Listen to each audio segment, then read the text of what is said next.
Его прошлые заявления привели к гибели множества людей. В этом уверены власти страны. Теперь он снова заговорил. По крайней мере, очень схожий с Кадырджаном Батыровым мужчина делает сенсационные заявления. Запись обращения появилась во всемирной паутине.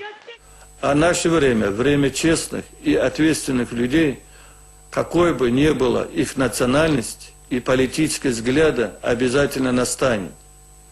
Ждать осталось недолго.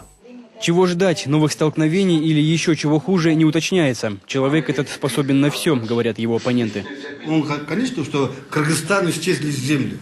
Он ждет этого, но этого мы не позволим. Он на самом деле хотел отделения какой-то части Кыргызстана в пользу отдельного государства, где бы жили только люди узбекской национальности. Поэтому в любом случае его высказывания можно считать сепаратистскими и на самом деле угрожали национальной безопасности нашей страны. По мнению политолога, поддержки бывший лидер узбекской диаспоры на юге Кыргызстана теперь не найдет и у самих узбеков. Его план, по которому в конфликт вмешивались власти Узбекистана, не сработал, говорит Казакпаев. И теперь все, что остается, это атаковать власти Кыргызстана в информационном пространстве, что и делает Кадырджан Батыров.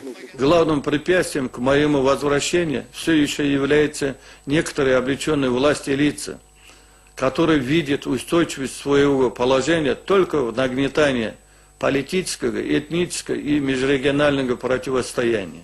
Всю ответственность за события на юге Кадырджан Батыров перекладывает с себя на нынешние власти. Он утверждает, что им удобно было свалить всю вину на него. Как бы сквозь упоминает при этом свое национальное происхождение. Где сейчас провокатор межнациональной розни неизвестно. Батыров бежал из республики еще в июне. По некоторым данным, свежая запись его выступления была размещена на сайт в Европе. Эркин Алымбеков, Павел Кондрашин, Улан Мунаимов, Бишкек, Кыргызстан.